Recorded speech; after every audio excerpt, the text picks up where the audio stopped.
What's up, y'all? Y'all are listening to Living Corporate's flagship podcast. If you didn't know, Living Corporate helps organizations build employee engagement and market trust through data analytics and data transformation, our e-learning platform, and brand marketing storytelling. We're so excited for you to be here today. The conversation you're about to hear is going to connect the dots between employee experience and go-to-market effectiveness. If you're not ready, get ready. Here we go.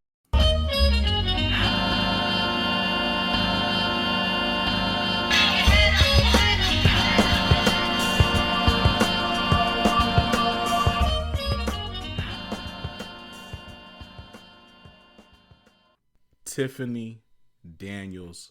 I told you we was going to do a part 2. Welcome back. How are you doing? I'm doing well.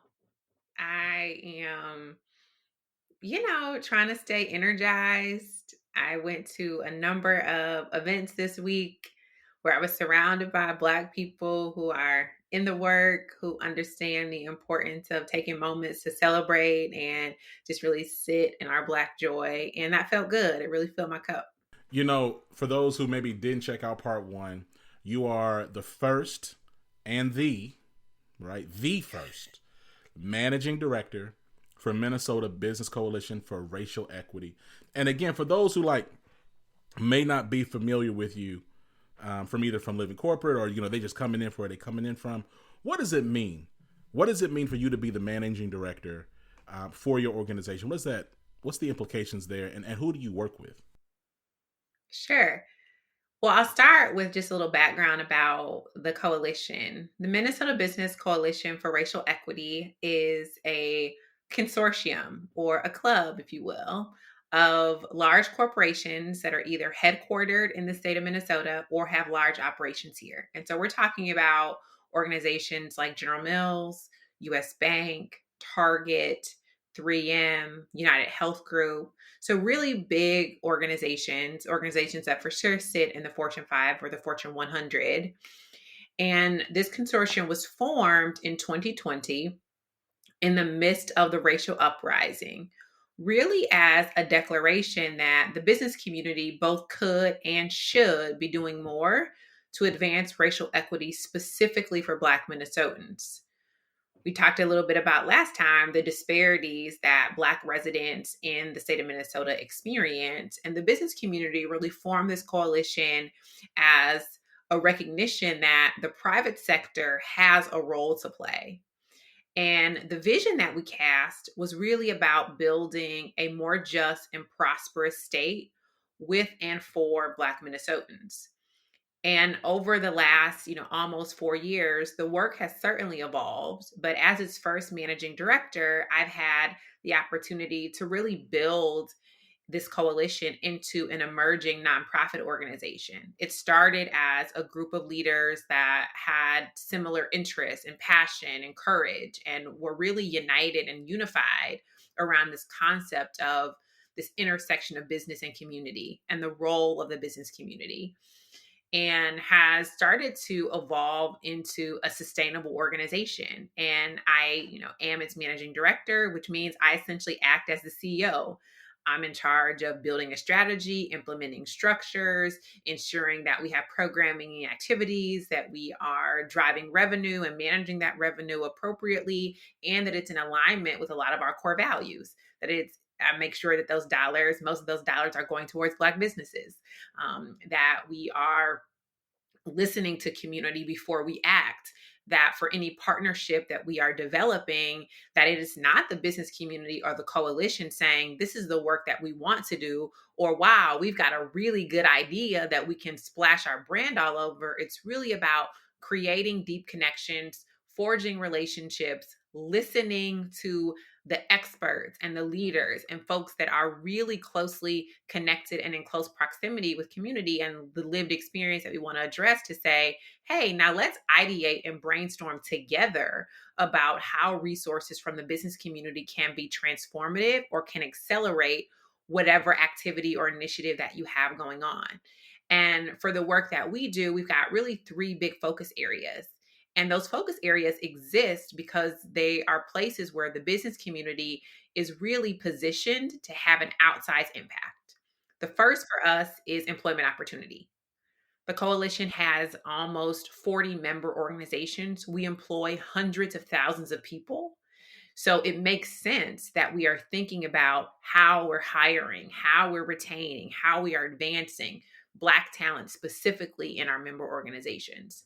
The second for us is Black business development. What are the ways in which the business community can invest in a thriving ecosystem for Black entrepreneurs? With the ultimate goal of building a procurement pipeline into our member companies, yet we recognize that there is a tremendous amount of work that needs to be done, that has to be done before Black owned businesses can serve as suppliers for some of the world's largest enterprises. And then lastly, and this area is really important to me personally, and I always love talking about it, and that focus area is community well-being.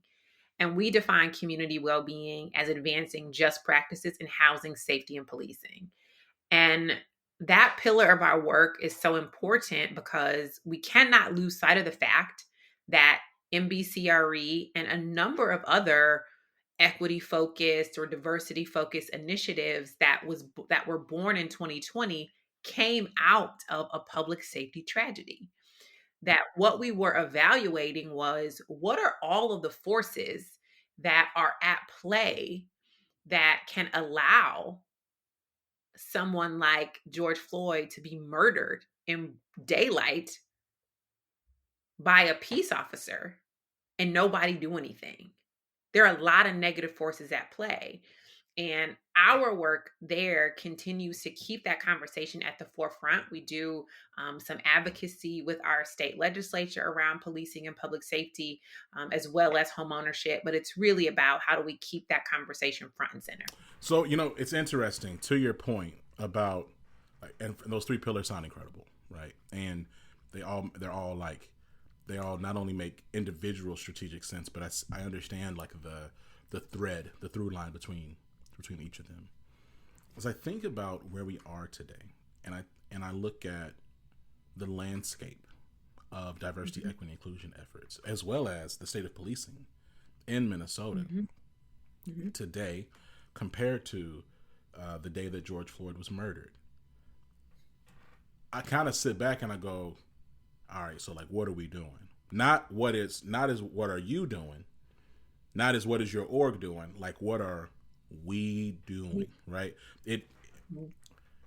I'm in a season, and I've really, frankly, I've been there for a while. I ain't gonna hold you, Tiffany. I've been there for a second, but just challenging some of the emotionally driven, almost kind of theater and theatrical nature and performative nature of this, a lot of what this work is, right? And I think about it like how much time and money is spent on like the look of something, like, oh, we're going to invite this person out to this event, or we're going to even create an event that has this speaker that we're going to pay $100,000 to, right?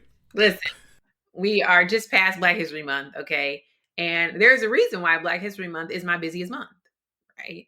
For a lot of these reasons. And I'm sure there are a number of speakers and folks that can attest to Black History Month is busy. Now, I will say, and I was reading an article recently about why this most recent Black History Month felt a little quieter. Right. And I think some of that is where you're headed in terms of we have evolved out a bit, I'll say. And I think the conditions that led to the formation of organizations like the Minnesota Business Coalition for Racial Equity, those conditions have shifted pretty significantly. Mm-hmm. And a lot of times people talk about them shifting, starting with the affirmative action decision in the Supreme Court. I'd say that I felt them shifting even earlier than that. And we can talk about that for sure. But we got to acknowledge that what was driving us in 2020 is not the same thing that's driving us today. And until individuals, organizations get clear about what is driving them to engage and invest in the work, then it absolutely will not sustain. To your point, right? I think like there's certain things, and you being this, working this space, like there are things that when I talk to folks who claim to be in like the employee experience or DEI space or just the people strategy space, things that they say that signal to me that they're, in terms of like how much they're paying attention and how on the ground they are. So to your point, like if I'm talking to somebody and they say, well, hey, last year we really saw a divestment from this work or this space, right? If they speak about things in this really hyper recent context, then I know that they not really a real hitter like that, right? So like, so to your point, right? Like I remember it, like the year that George Floyd was murdered, like 3 to 6 months after that, there were already pressures and questions about, okay, hey, how long do we have to make it just about Black people? When can we talk about other groups? Like that was back 4 years ago, right? I recall those discussions and the pressure and like people on the front lines of the work in the space having to fight and justify and say, hey, we're going to be inclusive and we're going to be thoughtful and we're going to be mindful of other groups and demographics as anti-Semitism continued to be on a really sharp rise, as well as anti-East Asian racism continued to be on a really sharp rise. It was like, hey, we're going to make sure that we're acknowledging everything. At the same time, we're not going to put down one group to lift up another. We're not going to deprioritize whatever case. There's enough space for everyone to be considered and to be mindful of. So I remember that back then. And so to your point though, like this idea of, okay, hey, yep, affirmative action has been struck down. All of a sudden now we're in a whole new world than we were, 3 years prior to that. Like that just isn't true. So you again, like you one of them ones, right? You sit and you do this work. You've been doing this work. Talk to me about the signs you saw earlier than that, to your point of illusion. Like what did you see and what were your signals that like, hey, okay, I'm seeing that the fervor, the emotional excitement and engagement on this is waning? Like what were your early signs? As I reflect, there have been really 3 big moments that I have felt regression happening. And I feel like the first was actually the biggest. And the first was in, I'd say, late 2021, early 2022. Organizations were starting to welcome their workforce back in person. And if you recall, there were macroeconomic forces that were really dominating the conversation. People were talking about supply chains. People were talking about the inflationary pressures that businesses were navigating. And given that reality, that truth, and given its financial impact in organizations, it took a lot of people off of the DEI square and put them both feet planted firmly in the we're here to make money square. And that was a really big shift that I certainly felt here in leading a corporate coalition. The second, and you are absolutely spot on, was once we welcome those employees back into the workplace, other communities of color started to have questions about why there was this focus only on Black communities and Black employees. For sure, there are other challenges to address in other communities. We should be talking about those. And I know that organizations were starting to hear that feedback in their engagement surveys and hear it as they were connecting with employee resource groups. And so that was another that started to really beg the question or force the question around, how do we talk about our emphasis on Black communities and Black employees? And we say things like a rising tide lifts all boats, but how do we demonstrate that? Right. And as an organization, are we willing to stand on business if we are challenged by another group to say, we're going to double down in our commitment to Black employees and Black communities because we know that investing in the least of us, investing in those groups that have been systematically oppressed and marginalized, it is going to have an impact on other communities. Give us time and watch it work. Companies weren't willing to say that. And then you have the Supreme Court decision in late June of 2023. And that, I think, was really for the stragglers, right? To say, you know what, we are really not about this life. And it was emphasized by the legislative environment.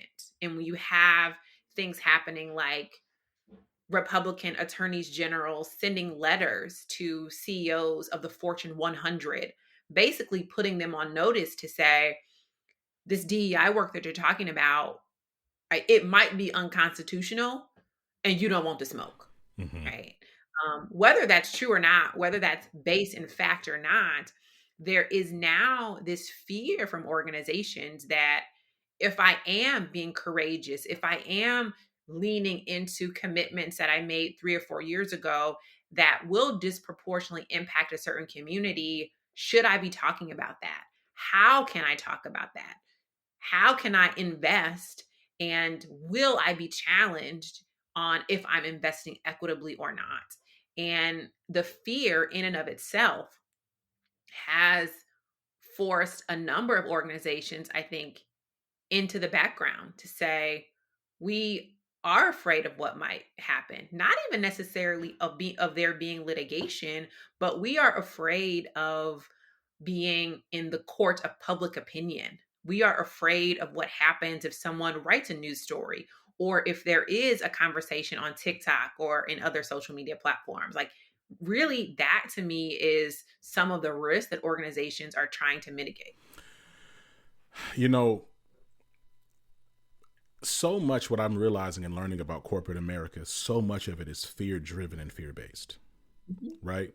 Like there's fear. There's an element of fear in everything. There's an element of fear in how you manage your employees. There's an element of fear in how you like keep your own personal job. There's an element of fear in terms of how you manage and like perform in the market. Like there's just fear everywhere. Right? There's a threat everywhere, and it's like everyone's managing against and trying. And it's like, and it wasn't until I like start focusing on living corporate full time, and I was able to kind of talk to other folks or talk to the people I used to be coworkers with, the people I used to manage, or the people that I used to report to, like just people in my corporate community. And I would just kind of listen to how they would talk about just their day to day. And I'm over here like, oh, this is terrifying. I mean, as someone that has run businesses in a large corporation, especially if you are, I'd say, manager, director level plus, a lot of your day to day is about risk mitigation. We don't talk about it in terms of risk mitigation, but that's what it is. I am doing work to ensure that something bad doesn't happen. Right. That's why we're there. And that is a core behavior that is pervasive in a lot of corporations. We don't talk about it like that. A lot of us don't want to diminish our work down to risk mitigation. But if we were to be really honest about what's happening, we're here to prevent the bad and not necessarily drive the good. And see that, and that's like there's just such a stark difference in those attitudes, right? Playing, and I hate when people do sports analogies, but I'm gonna do it anyway. So, you're playing prevent defense. That's different than actually trying to make an impact and like impose yourself on something. No, you're just trying to make playing not to lose is different than playing to win. Come on. And so there's this attitude today. I mean, I remember, Tiffany, I was working with this global survey company, tech company. And I remember talking to like certain executive leaders on the team, and like there would be things going on, like like what's happening in what's happening in Palestine, right? And like, because that's been going on for longer than October 7th. I know that's shocking for a lot of people, like who didn't know, but it has. So this was some years ago, and we were talking about just statements, whatever we wanted to make, and we had this little rubric, okay? And one of the things on the rubric was, well, what are other people saying and doing? And I remember asking out loud, why does it matter what other organizations are saying and doing? Well, because we don't want to be out. I said, okay. I said, I think we have an opportunity. And then we we took a step back. It's like just about on principle, not about any one particular issue. Right. But for me, to your point, when I think about the world of work, I think about playing to win. And winning in Yes. my world looks like creating a better and more equitable and fairer place for everybody. When you, and Mhm. typically organizations that are trying to play to win, I've noticed they have a greater impact on their, a more positive impact on their employees and the markets they serve. Whereas if they're just Mhm. playing not to lose, well, we're not going to say anything because so and so didn't say anything. Well, we're not going Mhm. to say anything more than this because our chief competitor only said more than this. Okay, well, are they running the company? Are they running this Mhm. company? Or are you running this company? Are they leading over here? Are you? What are you going to say? What are you going to do? I mean, and then all the time, I'm not about to preach, but then sometimes you kind of can tell the same people that move like that kind of move like that in real life, but in their personal life. But we're not gonna go in there. Like, That's we ain't even gonna that's a we ain't even gonna do that. that's that's a different We ain't even gonna podcast, we ain't even okay? gonna do that. All right, all right. Um, there is what you just described is really essentially the business case for inclusion. Mm-hmm.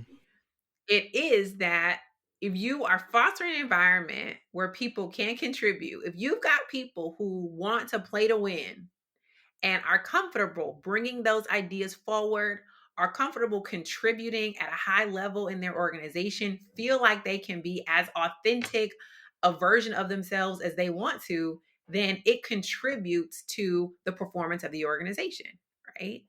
Because none of us win or none of us will win if we are all here playing not to lose. So to that end, and about kind of like this idea of like impact and this regression, because a lot of people was 10 toes, they said it was 10 toes down. I'm counting toes, Tiffany. I'm seeing like 2 or 3 now. You feel me? So so my position is that this work of fairness and experience, Mm-hmm. it's not going to be sustainable in any other context than hard numbers through clear data. The last time we spoke, we talked about it kind of, so we're towards the end. That's why I got it. So I was like, okay, we go a whole another hour. So like, let's just bring it back for part 2. We talked about this idea of, and frankly, the reality of kind of like where the coalition is today and Mm-hmm. the openness of the member organizations to share their data. Like, let's pick up that conversation and like first of all, like, where did that come from? Why is that important for you? What is your vision and your dream of being able to be that data driven storyteller and fact finder and insights gatherer for Yeah. some of these Fortune 100 and Fortune 500 businesses? I want to learn more about that. Mm-hmm. I mean, it starts with a conversation we were just having a few moments ago about the willingness of corporations to continue to engage in DEI or social impact work, whatever moniker it has in the organization, right? We're talking about impacting the lives of people and changing the trajectory of what Black life has looked like in this country. That's what we're talking about, right? And over the last couple years, right, as we noted, the shift did not start to happen, 8 or 9 months ago with the affirmative action decision. But as we've seen, there has become a greater need for organizations to get clear about why they are engaging in impact work. Because as we've witnessed, as priorities start to grow and or shift in an Mm-hmm. organization, as the external environment or the legislative environment starts to evolve, if an organization is not really clear on why social impact or justice work or the work of DEI is important to the core of what they do, Right. then it will not sustain. And I mean, it has to be interwoven into almost every aspect of an organization, right? As critical and as core to the mission of the organization should be its point of view on driving more equity in society. And once they've done that, it will be very difficult to unwind the work. This divestment will be challenging because it's so crucial to the Right. business. And as it becomes more crucial to the business and you start to see it as a function of doing business, then that measurement and that data is a requirement. Because anything that is crucial and core to your business and how you make money, you measure. Mm-hmm. Organizations measure how efficient their supply chain is. They measure how much waste they have if they're a manufacturer. They measure their, carbon footprint. We measure all of these things because we understand how important it is to do business. And I think it is essential to have that same approach to data and measurement around diversity, equity, inclusion, and belonging objectives and goals as it is for any other function in the business. And this is where I get turned up, right? Because I 1000% agree with this idea of, hey, anything that is really valuable and that people respect, like I'm already getting some hitting my arm on my pocket. Anything that's really that people get excited about and that they respect, they measure, right? Mm-hmm. And for the most part, they speak to with some intention of intelligence, right? You're not just blathering on. Say, like if we were gonna have, let's say, like at NASA, you're not gonna just have a rocket influencer show up at NASA talking about rockets. Okay, you're gonna have a scientist. They're gonna have some type of degrees. They're gonna know what they're talking about. They're gonna have some data to justify whatever their position is, and they're gonna have some meaningful dialogue around rockets.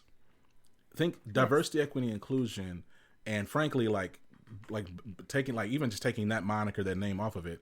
When we talk about people and people experience, for some reason, it's one of the few spaces that we're not as stringent on and expectant when it comes to measurement and like really critical systems type intelligence and discussion. It's just not treated with the same level of gravitas that something more technical, or even in building like a widget. Like, so let's say Budweiser. So Budweiser, they have a manufacturing line. When let's say they're talking about how to like increase efficiency of like just the products that are coming on the line. When they talk about like a widget or a cog, they're going to talk specifically, scientifically, technically, and like just structurally about, hey, this is what this is, and this is why it's important, because it's connected to this thing. And if this widget isn't right, then it's going to impact this, which then impacts this, which then impacts that, and dollars. We want to increase the efficiency of this widget because it's going to do this, and that.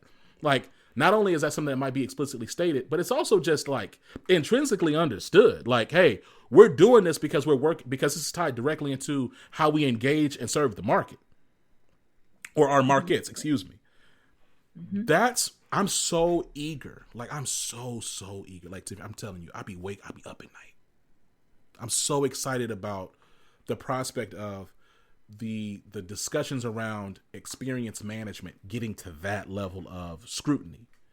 Because, and I really believe, against those three telltale signs you said earlier, I really believe that this content, environment is forcing us to do that. I believe that in the next 2-3 years, if you're not being systems thinking, if you don't have a systems thinking or systems approach to this work, it's just not going to be heard in the same way. I'm not saying there won't be somebody who leads diversity, equity, inclusion at your company. They're probably going to be like an associate, or it'll be a junior type side task. It's not going to be some huge function. I just don't think so. So as you talk about like data, right? And you talk about like the importance to measure, what was it like having those discussions with the members of your coalition? Because the last time we spoke, I recall you saying that like there's a willingness and an openness and a readiness to share. How did we get there? What did that look like? Yeah. I mean, it starts with the recognition that, especially if you work in a corporate environment, you are comfortable being quantitatively motivated. Tell me more about that. So I'll give you an example.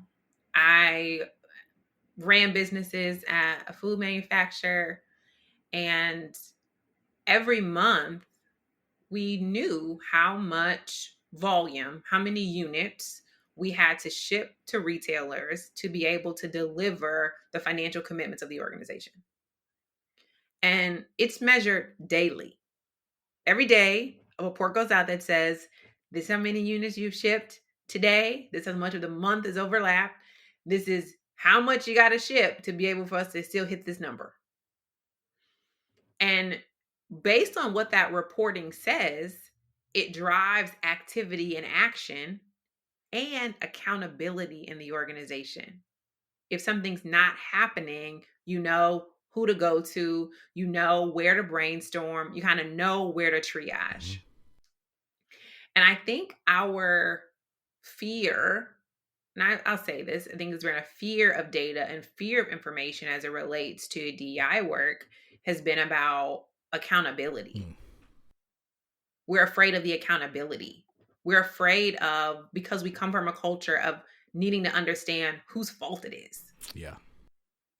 Who's not doing their job if we're not hitting this number? What does that mean? We're afraid of what it might say.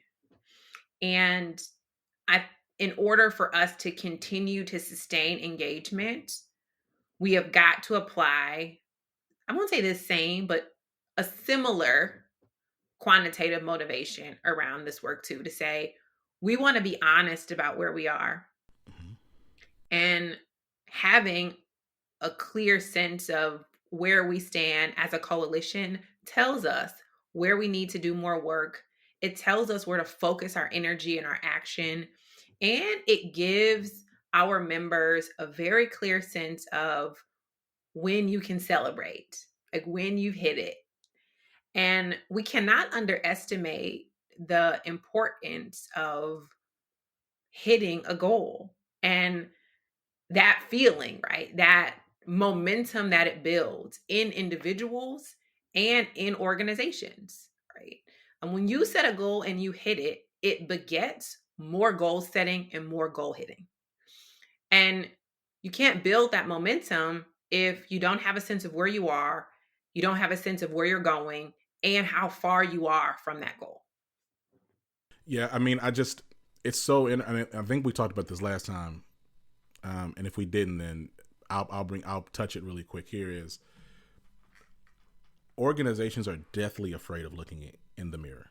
They can't stand their own reflections, right? Like, and so that's why I found it so intriguing when you mentioned like the willingness of your member organizations and your coalition to share their data, because there's something there. Now, of course, there's different levels. There's anonymized data.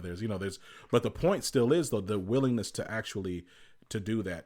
For me, I think about the future of data visualization and analysis related to experience. It's less about counting how many people are in a seat, right? It's less about, okay, your organization is 70% women, or it's this or it's that. Like, it's more about connecting the dots between representation, sentiment, performance, benefit selections, go-to-market performance, and employee experience, customer experience. Like, the day that we can provide that level of analysis to see the whole story, hey, like your organization has this type of representation, and that creates, this is the trickle down, or this is the ripple effects, the downstream or extended impact to how you're showing up in the market. Like, that's the type of like analysis that I believe is the future. I don't know. Like, I'm not so self and I don't have such a high degree of self-importance to believe that like a white executive team is going to look at their organization and see it be majority white and then go, oh, golly gee willikers, we need to change something. I don't know if people like do that, right? like they might be like, cool. No. Go ahead. They need to. They do. They absolutely, they must. Go ahead. Because if you've looked at how the demographics in this country are changing for the last, let's just say 2 decades, right? Any organization that is banking its growth on the growth of white men or even white families is building a plan to lose in the marketplace. That's a fact. No, that's a fact. And hold on, and I respect that, and I agree. What I was saying is, I don't think that the white executive team is going to look and go, "Oh, my organization is 70% white." Who I don't think they're going to go, "Golly, you really make a problem," because Tiffany, they don't, because people aren't thinking systemically. So the part B is, hey, you might look at this and think it's fine because in your mind you'll say we're 30% diverse, right? Because that's how we always flip these stories. But it's like, hey, let's look at your representation against market trends. You have these ideal stakeholders you're trying to engage. Let's look at these zip codes you're selling to, and let's look at where their demographics are now, and then let's also look at where they're projected to be in the next 10 to 15 years. You're not going to win, but it's going to take someone doing that level of analysis and more in a really easy to digest way from my perspective, for organizations to then get on the board and get on the train and say, okay, great, now we need to mobilize and shift these policies. We need to change our hiring strategy. We need to change our talent recruitment and retention strategies. We need to change our benefit strategies. But until that, right? Because Tiffany, like you preach to the choir. It almost seems like some of these organizations though are just like rushing to fail, right? Like, and it's like they're just, it's like, well, it just is what it is. Well, we're just a majority male company, and that's just the way it's going to be. We're just a majority white company. This is the way it's going to be. Well, we don't have any women in senior level representation, and we have no real succession planning for historically marginalized groups, and that's just the way it's going to be.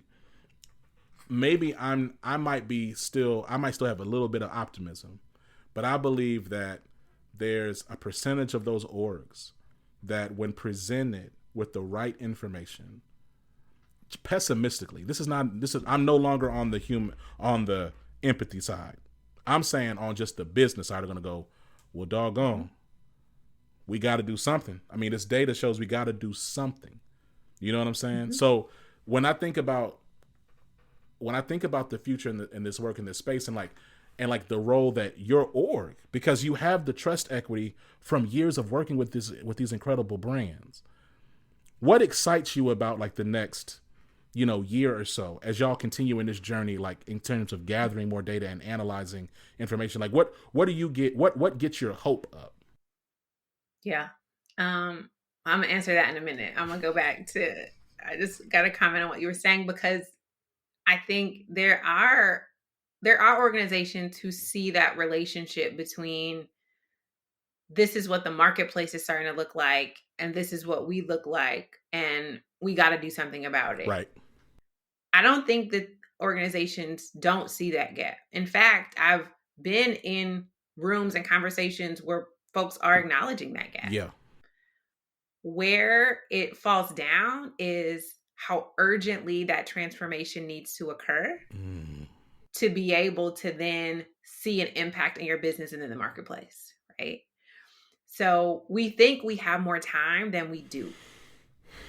Okay. And all the things that you talk about around, all right, if you want to now build a more inclusive, a more diverse workplace and workforce, then you're going to have to evolve some systems and some practices and some behaviors and some norms, and potentially become a different organization than you are today. And that takes time.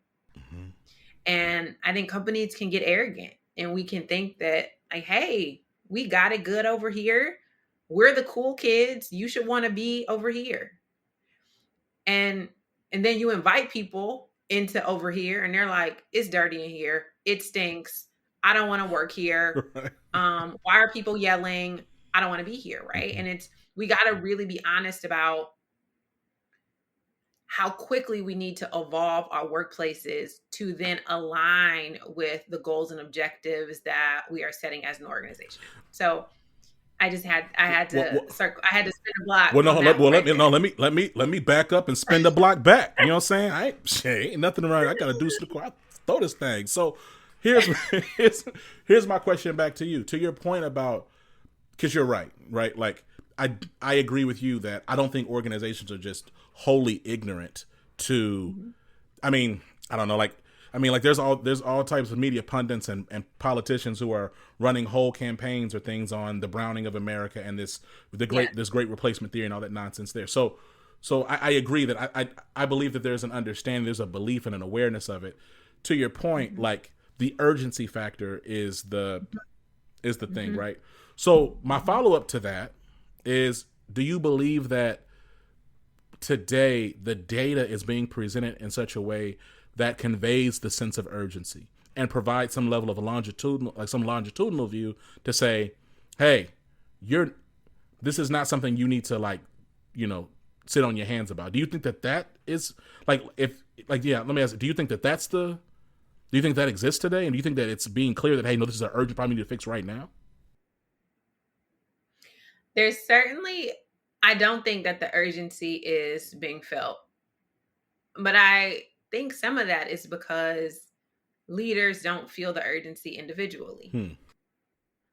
So, if you are a leader in an organization and you live in an environment, everybody looks like you drop your kids off at school where everybody still looks like them, and everybody in your ecosystem and your community looks like you, it's hard for you to believe that America is changing because you can't see it, Mm-hmm. right? So you hear this noise in this conversation and you think it's just noise. Mm-hmm. Like, what are they talking about? Right? Mm-hmm. My kids still go to all white school. I'm still, it's, there is such a need for leaders of any type to just increase their proximity to other people, other groups. You got to burst your own bubble and get out in the world and live some. Because I think if we were truly doing that, if the people that are sitting in leadership positions in organizations, and I see this a lot, I've worked in organizations where I know this is not happening. If we were to get out of our own comfort zones, we would feel that urgency differently. We would see it happening. Yeah. No. Like, go, like, get out of your car and go get on a bus. Yeah. Take a bus to work Yeah. and tell me if you don't feel that America is evolving faster than you're talking about it at work. So one, I want to say I'm excited about the fact that there are other organizations, there's leaders like yourself who are out here having the real conversations, doing the work, and not, you know what I'm saying, putting together electric slide events and whatever else is going on, like actually doing real work to make sure that we're progressing and having systemic impact. I love the work of your coalition. When I think about the next chapter or the next season of your organization, right, and we continue to talk about it, this pivoting out of like the emotionality that was 2020 and into real tangible, like harder, more challenging conversations about measuring for impact. Mm-hmm. What excites you, right? Like this work is exhausting, right? Off mic, we talked about this work is exhausting. It's draining. The high demand of your time and your energy. You give your best. You give your mental and emotional best to this work. I think it's really unique in that way for in this work of just equity and fairness and experience and DEI, whatever else you want to call it, JEDI, I&D. Oftentimes the people who are leading, who are really authentically leading, they give the best of every part of themselves. So I know it's easy to get low, and we should honor those low moments too. Mm-hmm. And not but, as you think about the next as you think about the next 12 to 18 months, what are you most excited about? Yeah. I am excited. And you mentioned the data piece, and I too am excited about that, especially as a business leader. And I'm excited for a couple reasons. I'm excited first and foremost because once we start to see where we are, how far we've come, how far we still have left to go, it will start to illuminate opportunities that we can get after faster. Mm-hmm. When you are trying to feel around in the dark it takes you a while, right? Like think about in your own house. It seems like it takes you forever to find that light switch when you're in the dark, right? But when it's light in your house, you know exactly where the light switch is. You know exactly where to go for impact. And data does that. It has illuminating power. And it will show us, I believe, low-hanging fruit, opportunities that have been hiding in plain sight for us to get after.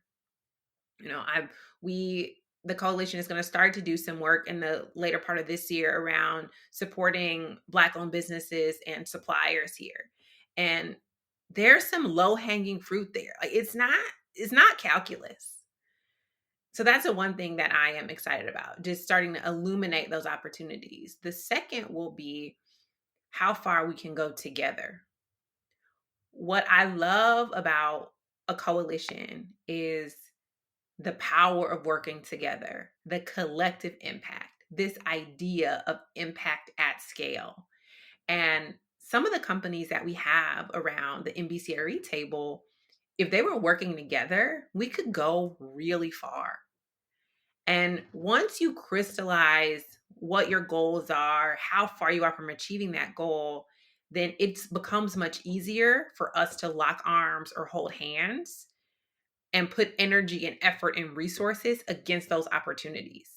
And those are the two things that I'm the most excited about. Knowing where to go and almost surpassing that because we're working together. I mean, Tiffany, to say I'm excited for you is just an understatement. Also, side note, hey yo, like you can accept my LinkedIn request, you know what I'm saying? Like you know what I'm saying? We cool now. Like you should. I'm over here. I'll get on that. I'm over here looking up your stuff. I'm doing my research. That mug still say, hold on. It say pending. Does it say pending? Hold on, let me tell you something. Let me tell you what it really said. It said connect because it said pending a couple weeks ago. So I was like, oh, she must have rejected my request. Doggone, look at that. I got to send another one. I don't know what happened. But anyway, I'm teasing you, Tiffany. I didn't do that. I'm teasing you. Listen, Tiffany Daniels, Managing Director of the Minnesota Business Coalition for Racial Equity. Tiffany, it's always a pleasure and an honor. Thank you so much for being a guest on Living Corporate. I want to make sure that people know where they can learn and find out more about you, your work, how they can get involved, all of that. So I'm going to give you space to plug it up. For sure. You can always go to mbcre.org to learn about the work that we're doing, or you can follow us on social. Our LinkedIn is really active. You can hear from our members, hear about our partnerships, kind of see the work that we're doing in Minnesota and the impact that we're having in real time. Love it. Talk to you soon. Bye, y'all. Bye. Yo, that's it, y'all. Appreciate y'all for checking out Living Corporate. Make sure you click the link in the show notes to learn more about our guests, the things we got going on, our latest merch, all that, okay? Till next time, this has been Zach. I love y'all. Peace. Living Corporate is a podcast by Living Corporate LLC. Our logo was designed by David Dawkins. Our theme music was produced by Ken Brown. Additional music production by Antoine Franklin for Musical Elevation. Post-production is handled by Jeremy Jackson. Got a topic suggestion? Email us at livingcorporatepodcast@gmail.com. You can find us online on Twitter, Facebook, Instagram, and living-corporate.com. Thanks for listening. Stay tuned.